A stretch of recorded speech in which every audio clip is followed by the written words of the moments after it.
Yo creo que durante mucho tiempo el periodismo en México ha vivido sobre presión. ¿Y por qué? Porque tuvimos un largo periodo de una dictadura o una dicta blanda, como se quiera ver, y después de eso entró, digamos, el problema del crimen organizado. Hay que recordar que en el 2000 entramos en una supuesta normalidad democrática y a partir de ahí duramos unos 5 años, digamos, disfrutando una cierta libertad para ejercer el periodismo, y después vino el problema con el crimen organizado. Entonces siempre hemos sido sometidos por alguno u otro poder a cierta presión. La prensa en general, con sus grandes excepciones, está arrodillada ante el poder o ante el narco. Está autocensurada en muchas ocasiones para salvaguardar la vida de los periodistas y de sus directivos. Being a journalist no longer means that you are going to be free of violence or not a victim of the violence that you're covering. So I think perhaps in a way Mexico is kind of an extension of that. La sociedad deposita en el periodista la tarea de informarla. Es decir, ya no es una, digamos, responsabilidad individual. Muchos tienen idea de que México es el país democrático, y luego no lo es. O sea, hay que saber diferenciar. Sí, a nivel federal ha habido cambios, hay una apertura en ese sentido, pero a nivel local está muy focalizada el control. El gobierno se adapta más lentamente a las circunstancias. De hecho, se adapta a las cosas que hace la delincuencia. La delincuencia es más rápido, los movimientos, los cambios, y cada vez se ha vuelto más violenta. Organized crime wants to win the hearts and minds of the citizens, and so does the government. Journalists get stuck in the middle, and I don't think it's rare that they become targets. La violencia es la cara visible de un problema bien profundo, que tiene que ver con falta de oportunidades, con falta de empleo, con crisis económica, con modelos económicos que, aunque funcionaran para darle salario a la gente, no le dieron guardería, no le dieron educación, no dieron mayores satisfactores más que el trabajo, o sea, para comer, ¿no?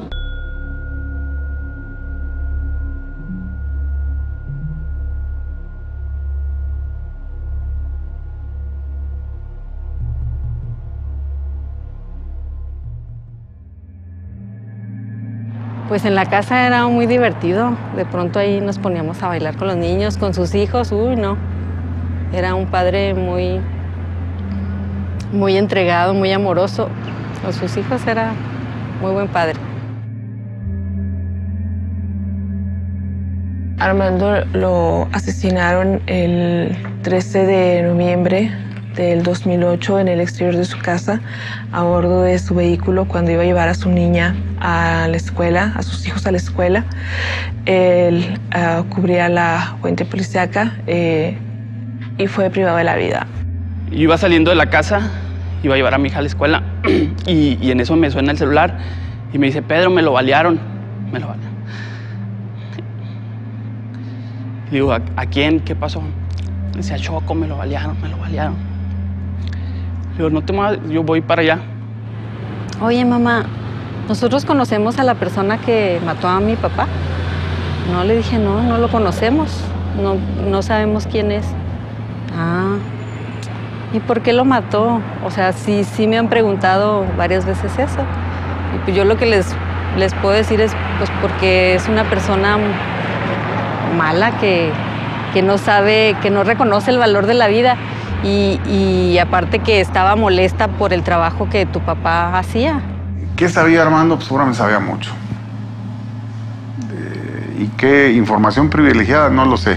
Lo que sí sé es que él recogió mucho de la historia de la descomposición de Ciudad Juárez. ¿Y qué voy a decir? O sea, me van a preguntar qué pasa con la muerte de Armando, qué ha pasado con la justicia. Me van a preguntar, ¿y yo qué voy a decir? Pues ahí vamos, poco a poco, más tranquilos y saliendo adelante, pero siempre pues extrañando mucho a Armando, extrañándolo mucho y necesitándolo. En el momento en que se empieza a ver el periodismo como un negocio, el último de la cadena viene siendo el reportero. Y es un error, porque lo estamos dejando solo. cuando es de lo que se nutre obviamente una estructura editorial, ¿no? Las y los reporteros no tienen ningún tipo de protección. Partimos de la base de que ni siquiera tienen muy probablemente los mínimos de seguridad social, que no tienen derecho a la salud, que no están protegidos adecuadamente, cuyos directivos o editores en realidad no están preocupados por su integridad física, por las de sus familias, por su integridad incluso moral y emocional cuando cubren ciertos casos delicados, ¿no? ¿Cuánto gana un periodista que está anexado a una redacción con un sueldo? $2,000 pesos quincenales. No gana más. Yo creo que el periodismo nacional está muy jodido. Qué lamentable que los dueños de comunicación no se interesen por su base, por los obreros. Nosotros somos los reporteros, somos el primer contacto con la gente, somos la primera cara de su empresa. Si tú vas y tratas de comprar un seguro de vida, en el momento en que les digas que eres periodista, te niegan que lo compres. O te ponen una cuota mucho, pero mucho, muy alta por el riesgo que representa ser periodista hoy. En muchas ciudades, la mayoría de las ciudades que están sometidas en este momento a la violencia, era un periodismo, como decimos en México, a la antigüita. Es un periodismo de nota diaria, es un periodismo que no prioriza la investigación, es un periodismo que no conoce la crónica, es un periodismo que conoce la entrevista siempre y cuando sea políticos, etc. Y así nos agarró. Los reporteros en automático pues les tuvieron que entrar, no hubo ni tiempo de ponerte a pensar qué está pasando, qué estoy sintiendo, qué está pasando con mi familia. Había que cubrir, ¿no? Como la Ciudad de México no está viviendo la violencia que tiene el resto del país, pues se pierde la perspectiva, ¿no?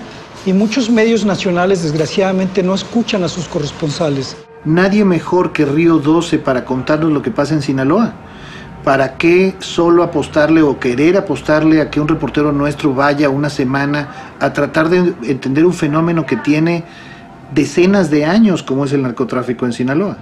Los periodistas de tierra y sobre todo los periodistas de provincia somos los que estamos en la parte más vulnerable del ejercicio periodístico actualmente en México.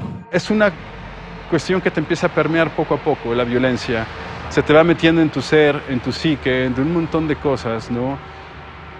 Y un día de repente amaneces jodidísimo, tienes depresiones, empiezas a beber de más. Y cuando te analizas tienes estrés postraumático. Y es real. A lo mejor muchos de los colegas no lo hacen porque en esta cuestión también es un juego muy machista de, bueno, uno lo puede todo, a lo mejor, pero saben que también están jodidos. Nosotros a nivel nacional somos una noticia breve. Si alguien es levantado, si alguien es ejecutado, somos una breve. A mi padre lo mataron la mañana de un lunes. Fue después del Día del Padre. Lo mataron junto con mi madre. Mi padre a un lado, mi madre a un otro. Y a mi hermano lo acribillaron en su cuarto. Obviamente muchas reacciones en torno al asesinato de nuestro colega periodista de Notiver, Miguel Ángel López Velasco, y de su familia, de su esposa y de uno de sus hijos. Y bueno, pues según lo que ha dicho el gobierno de Veracruz, esto se va a esclarecer, se va a investigar y se va a esclarecer.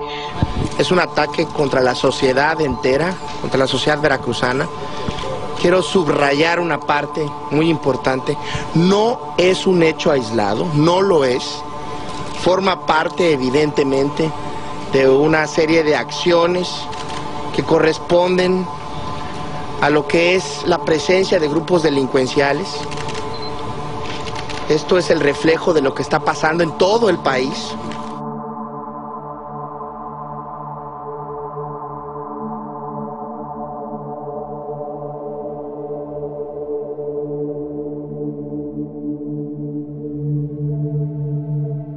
Entrar a la casa que durante años viví en ella, ver la puerta destrozada, caminar entre los casquillos hasta llegar con mi padre y con mi madre, que estaban muertos. Busqué a mi hermano y luego lo encontré en el cuarto, igual masacrado. Los reporteros policíacos pasamos de ser los muchachos que estábamos en el choque o cubriendo el ahorcado, cubriendo el asesinato de una riña, a estar en medio de las balaceras, a cuidar nuestro lenguaje, a cuidar las palabras, a checar los contextos, para así no someternos a esta violencia, ¿verdad? Si te vas a algún lado, trata que siempre alguien sepa dónde estás. O sea, si vas a venir al centro, háblale a tu mejor amigo o que alguien sepa, por si te pasa algo, por lo menos sepamos dónde empezar a buscar, ¿no? Cuando hay un tiempo en el que está muy tranquilo, siempre estamos a la expectativa de que pueda llegar a pasar algo mucho más fuerte. Y generalmente pues así pasa. Ya no te vas solo, ¿no? Tratas de esperar a los colegas o alcanzar a los colegas en cierto punto, sobre todo los que cubren policíaca, porque son los que primero salen. Yo primero me espero hasta que confirmen. No me lanzo al lugar sin primero confirmar si es cierto o no. Y para cuando yo confirmo ya pasaron 15 20 minutos. Me ha tocado situaciones donde los sicarios vuelven al lugar de los hechos. Soy Denise Merker y como todos los jueves estamos en punto de partida. Este jueves, sin embargo, estoy con ustedes tan solo para informarles con profundo dolor que condiciones extraordinarias han impedido que el equipo de punto de partida integre y emita el programa de esta noche. Esta es una decisión de la empresa Televisa y de todos quienes aquí trabajamos. No es mucho lo que en este momento le puedo adelantar sobre las circunstancias que nos llevan a cancelar el programa de hoy. Lo que le puedo decir es que el lunes pasado, periodistas y reporteros de este y otros medios de comunicación fueron secuestrados. Hoy, en términos reales, en algunas zonas del país la violencia ha llegado a tal nivel y los grupos de narcotraficantes tienen tal poder que publicar casi cualquier cosa sobre ellos se vuelve una especie de denuncia, una especie de delación desde la perspectiva de ellos, de lo que son sus actividades ilícitas, el señalar nombres, el señalar lugares, el señalar actividades, el señalar autoridades posiblemente coludidas. Insisto, se ha vuelto para ellos información incómoda. Ellos son, en muchos lugares, casi el poder. A veces no es necesariamente autocensura, sino un simple acto inteligente de supervivencia, ¿no? Yo conozco colegas que han tenido que salir así y a quienes siempre le digo, sal corriendo. Ha habido contactos de los periodistas con quienes se dicen enviados o representantes de los grupos criminales. ¿Por qué? ¿Cómo? Esto se da no porque un periodista busque a estas personas, sino porque ellos se acercan a uno. Dejar de publicar un homicidio en primera plana no es autocensura.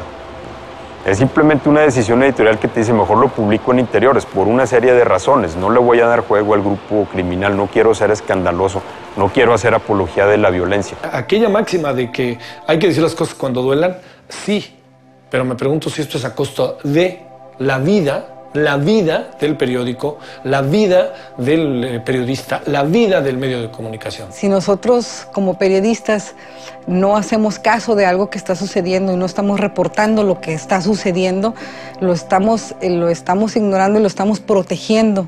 Que muchos de los reporteros siguen con el ímpetu de reportero y traen información que nosotros al analizarla ya aquí en la mesa decimos esto te puede poner en riesgo, tenemos que ver de qué manera lo publicamos o si no lo publicamos. Miren, si ustedes se enteran de que mataron a una persona en tal lugar, nosotros entendemos que ustedes tienen que ir a cubrir la noticia. Es correcto. Dice, lo que nosotros de alguna manera no queremos que ustedes hagan por el propio bien de ustedes es que no pregunten a nadie, oiga, ¿usted vio quién lo mató? ¿Cómo era? ¿Hacia dónde huyó? ¿Usted apuntó alguna placa? ¿Identifica a alguien? Se ha firmado la información de la redacción y al firmarla de esa manera pues es como si la firmara el director del periódico. Yo creo que ellos se han sentido un poco más seguros de esa manera. Nosotros las ocasiones en que hemos sido presionados lo hemos publicado, hemos dicho. Nos amenazaron, nos compraron el periódico de manera masiva en tales zonas de la ciudad, nos mandaron un mensaje, nos mandaron un video, o sea, en todo momento lo hacemos público. Al hacerlo público, lo compartes con tu sociedad, lo compartes con la autoridad que quiera tomarlo o quiera considerarlo, y es una protección para nosotros, porque así ya no estamos solos. Estamos en un ambiente tan opaco, tan violento, entre los baños de sangre. Es muy difícil entender quiénes son los malos profesionales y quiénes son los verdaderos criminales, ¿no? En mi caso, cuando el gobernador de Puebla, de un estado del sureste mexicano, decide ayudar a una red de pederastas y tratantes de niñas y niños en México, que yo había descubierto a través de mi trabajo periodístico, empieza a revelar él mismo cómo funciona en realidad el poder. 11 servidores públicos estaban directamente implicados en la planeación de mi tortura y violación en la cárcel. Para una reportera como yo, que se pasa contando las historias de las y los demás, fue una oportunidad extrañísima estar en esa historia y poder sobrevivirla, porque la podía contar desde adentro. Yo tenía años escribiendo y leyendo sobre la tortura, pero nadie se imagina suficientemente cómo funciona la tortura psicológica, que es mucho más dolorosa y amedrentadora que la tortura física. Aprovecho esta oportunidad para reafirmar el respeto invariable de mi gobierno a la libertad de expresión. La libre manifestación de las ideas no es una concesión, sino un derecho y una conquista irrenunciable del pueblo de México.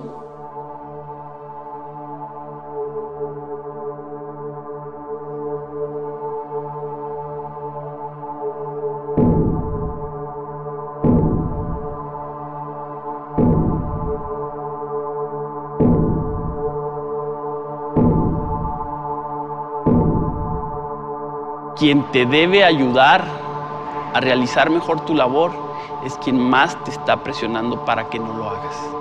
Y lo peor es que a ellos a veces les interesa más posicionar a quien va a ser su gallo para la siguiente que en solucionar la situación que tienen aquí ya, que está sufriendo la sociedad, ¿no? La mayoría de periodistas amenazadas, asesinados, perseguidos y desaparecidos, por supuesto, estaban investigando en el momento de sus desapariciones o de las agresiones que sufrieron a algún servidor público de algún nivel. Unfortunately, the legal system here doesn't really work. So if there is a crime that's committed against a journalist, unlike in other countries, there's probably going to be, the investigation will not be sufficient. There probably won't be arrests made in connection to that crime, which then leaves that journalist a lot more vulnerable.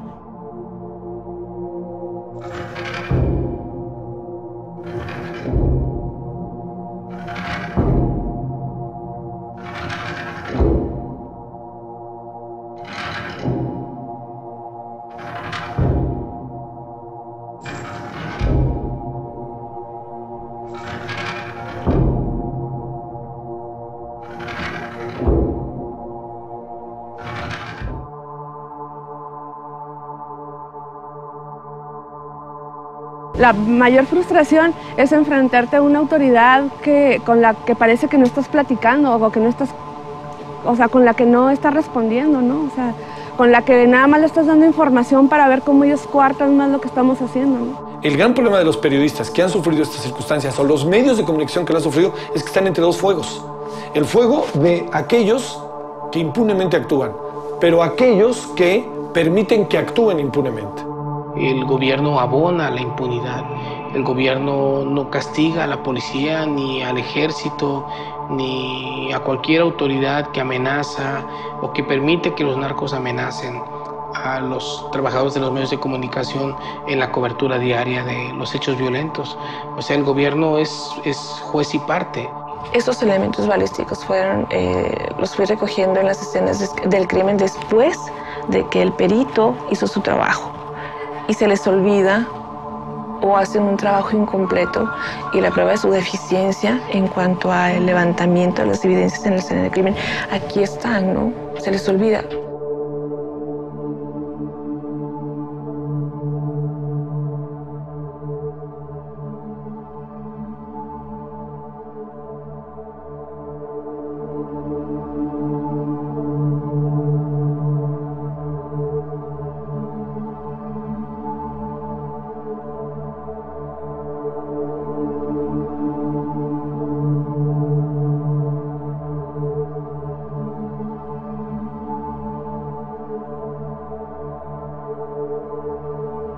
Entonces yo frené y sale un tipo y se me atraviesa y luego sale otro y entonces me encañona y el otro me dice que siga manejando.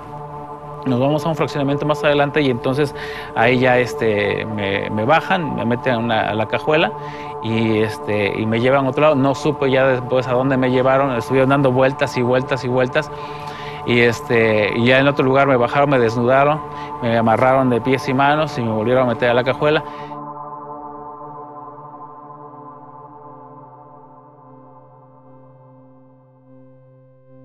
Cuando la gente se enteró de lo que me había pasado, mi casa se convirtió en una fiesta, ¿no? Llega toda gente que yo no conocía, pero sabía de mi trabajo y me llevaban pan, me llevaban tortilla. Fue algo muy chido que la gente te quiere, ¿no? Y dije, ahí ya valió la pena, entonces estoy por el camino correcto y pues no queda más que seguir para adelante y no dar marcha atrás, ¿no? Las redes sociales sirven para todo. O sea, las redes sociales sirven para evitar el alcoholímetro en la Ciudad de México. Pero también sirven en Reynosa para resolver la vida de alguien que no te metes por esta calle porque hay una balacera. Yo creo que en este sentido las redes sociales son el nuevo factor. Son el nuevo factor, pero yo diría que no hay que sobrevalorarlos. No hay que sobrevalorar el Twitter. Porque en Twitter están todos, y qué bueno, eso lo hace democrático, lo hace libre, pero el Twitter es una especie de shopping abierto ya. El criterio que nosotros tenemos para poner un tweet es el criterio que usamos para publicar una nota. Primero lo tienes que confirmar, y si pierdes 5 minutos de inmediatez con esa confirmación, en realidad no importa, porque el costo de alertarlo, es decir, está pasando una balacera, cuando en realidad no está pasando, es mucho mayor.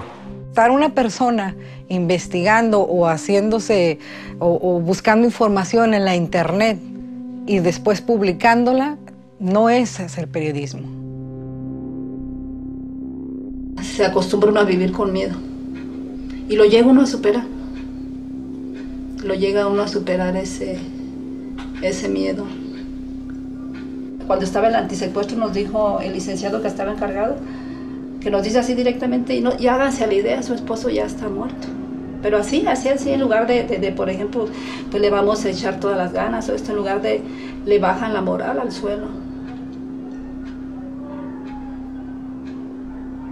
El ejemplo que tuve de mi papá es precisamente esto, ¿no?